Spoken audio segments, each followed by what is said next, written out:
OBC समाज के, SC ST समाज के बच्चे यहाँ पे धरना प्रदर्शन कर रहे हैं।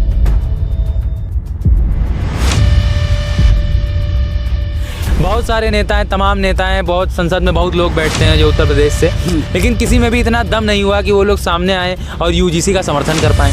ओबीसी कोई हमसे अलग नहीं है, ओबीसी भी हमारे अपने हैं, लेकिन ये अब उनको सोचना पड़ेगा। नेता जो चंद सांसों में फूल जाते हैं, थोड़ी सी ऊंचाई पाके अपनी औकात भूल जाते हैं। ये भूले ना, उनकी जाति याद दिलाने में समय नहीं लगेगा इन लोगों को। साथियों नमस्कार, मेरा नाम रवि कुमार है। आप देख रहे हैं बतंगड़ न्यूज। इस वक्त हमारी मौजूदगी उत्तर प्रदेश के सूबे की राजधानी लखनऊ में है और हमारे पीछे आप देख सकते हैं यहाँ पे लखनऊ विश्वविद्यालय के कुछ बच्चे यूजीसी रेगुलेशन को लेके, एक्ट को लेके यहाँ पे धरना प्रदर्शन कर रहे हैं। संवैधानिक तौर पे धरना प्रदर्शन कर रहे हैं, लेकिन यहाँ के जो प्रशासन है तमाम तरीके से अपना हथकंडा अपना रही है और परेशान कर रही है बच्चों को। मेरे सामने कुछ प्रशासन, यहाँ पे कुछ पुलिस विभाग के लोग आए थे और बच्चों को मनाने की और यहाँ से हटाने की बात कर रहे थे। यहाँ से महज 2 किलोमीटर की दूरी पे मुख्यमंत्री आवास है, जहाँ मुख्यमंत्री या तमाम प्रदेश के, उत्तर प्रदेश के मंत्री चैन से सो रहे होंगे, परिवार के बीच में होंगे, लेकिन हमारे समाज के, ओबीसी समाज के, SC ST समाज के बच्चे यहाँ पे धरना प्रदर्शन कर रहे हैं। हम लोग 2 दिन से लगातार जो है परिवर्तन चौक पे बैठे हुए हैं, धरना स्थल पे। हाँ। और लगातार बैठे रहेंगे जब तक यूजीसी कानून जो है दोबारा से लागू नहीं हो जाता है। हाँ। तब तक हम लोग इसी तरह जो है दिन प्रतिदिन धरना देते रहेंगे। ओबीसी SC ST के तमाम नेता हैं प्रदेश में, लेकिन आप लोग के साथ वो बैठ नहीं रहे हैं, साथ नहीं दे रहे हैं। देखिए, ओबीसी SC ST की जो राजनीति है उत्तर प्रदेश की, उसमें देखिए बहुत बड़ी बात ये होती है कि पार्टी पॉलिटिक्स और संगठन की राजनीति आड़े आ जाती है। बहुत सारे नेता हैं, तमाम नेता हैं, बहुत संसद में बहुत लोग बैठते हैं जो उत्तर प्रदेश से, लेकिन किसी में भी इतना दम नहीं हुआ कि वो लोग सामने आए और यूजीसी का समर्थन कर पाएँ। क्या डर है उन लोग को?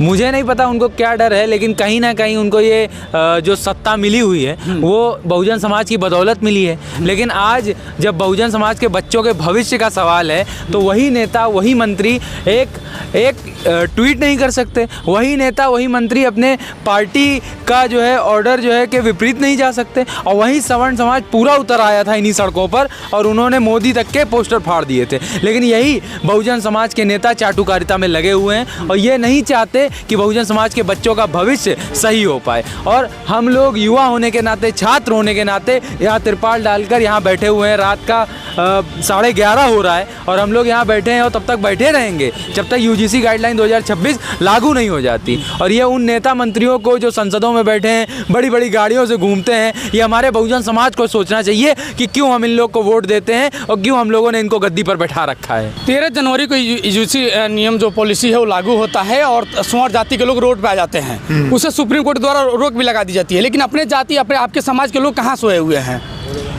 अब समाज के लोग हमारे, जब तक कि उनके, वही है ना कि कहा जाता है, जब तक उनके चोट नहीं पड़ेगी तब तक वो रजाई तान के सोते ही रहेंगे। हाँ। यहाँ पे आज हम लोग उनके हक अधिकार, हक हकूक़ की लड़ाई को लड़ रहे हैं। हाँ। और ये कोई हमारी अपनी पर्सनल लड़ाई नहीं है, ये हमारे समाज की लड़ाई है। और समाज के लोगों से मैं यही अपील करूँगा कि अपने घरों से निकलें और आकर के इस आंदोलन में शामिल हों। कोई ये ना सोचे कि ये बापसा संगठन कर रहा है या उसके मानव रावत कर रहे हैं, आकाश कठेरिया कर रहे हैं, अंकित गौतम कर रहे हैं, कोई भी नेता करे, कोई ये ना सोचे। आप सभी लोग दलित समाज से आते हैं? हम सभी लोग दलित समाज से। ये तो लड़ाई ओबीसी का है।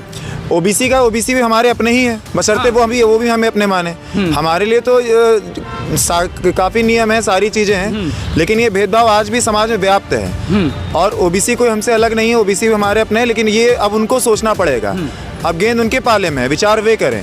ये लड़ाई उनकी, हम लोग उनकी लड़ाई को हर तरीके से लड़ रहे हैं। आज इतनी ठंड है, जैसा आपने कहा मुख्यमंत्री जी अपने महल में सो रहे हैं, तो वो तो महलों के राजा हैं। हम लोग तो सड़क पे रहने वाले लोग, सड़कों पर संघर्ष करने वाले लोग हैं। कभी भी कोई भी आता है, धमकी देकर चला जाता है, कोई भी हटाने का प्रयास करता है। लगभग 36 घंटे से यहाँ धरना प्रदर्शन कर रहे हैं शांतिपूर्ण संवैधानिक तौर पे। हाँ। लेकिन कोई भी समाज जाति का नेशनल मीडिया आप लोग कवरेज करने आया? भाई वो हमारी खबरों क्यों कवरेज करेंगे? वहाँ पर भी वही लोग बैठे हुए हैं। हमारे सबसे बड़ा विरोधी हमारे समाज का सवर्ण मीडिया ही है। हाँ। अगर सवर्ण मीडिया जो है, मीडिया के अंदर जितने सवर्ण लोग बैठे हुए हैं, हाँ। अगर वे लोग आकर के हमारा सपोर्ट कर दें तो हमारी आधी लड़ाइयों की 50% जीत हमारी ऐसी ही हो जाएगी। हाँ। मैं ये पूछना चाहता हूँ माननीय मुख्यमंत्री जी से, इससे परिवर्तन होना क्यों चाहिए? आखिर ये नियम लागू क्यों किया गया? इस नियम की समीक्षा क्यों की गई? आखिर नियम बनाना क्यों पड़ा? सवाल प्रश्न, सबसे पहले यक्ष प्रश्न तो ये है। जाति के जो भी लोग पदाधिकारी थे भारतीय जनता पार्टी में, वो लोग इस्तीफा देने के लिए तैयार थे अपने समाज के लिए, लेकिन जो ओबीसी SC ST के जो लोग हैं वो लोग एक शब्द लिखने से डर रहे हैं। किसका डर है भैया? ये हमारे समाज का और हमारा बहुत बड़ा दुर्भाग्य है कि हमारे समाज के जो बड़े बड़े पदाधिकारी हैं, बड़े बड़े जो नेता हैं, हाँ। विधायक हैं, सांसद हैं, सभासद हैं, जिला पंचायत सदस्य हैं, क्षेत्र पंचायत हैं, वो लोग बोलने से डर रहे हैं कहीं पार्टी उनको लात मार के निकाल ना दे। अरे मैं कह रहा हूँ वो उन्होंने पद को छोड़ दिया, उन्होंने पार्टी की छोड़ दी, उन्होंने केवल अपनी जात के साथ आ गए और हमारे लोग अपने समाज को छोड़ दे रहे हैं, अपने खाली अपने दल के साथ जा रहे हैं। ये हमारे लिए दुर्भाग्य है और कुछ नहीं। भैया उत्तर प्रदेश में लगभग माना जाता है कि 26 से 27 करोड़ की जनसंख्या है। ओबीसी की लड़ाई है, लगभग ओबीसी यहाँ पे लगभग 17-18 करोड़ के आसपास संख्या है, लेकिन यहाँ पे गिनती के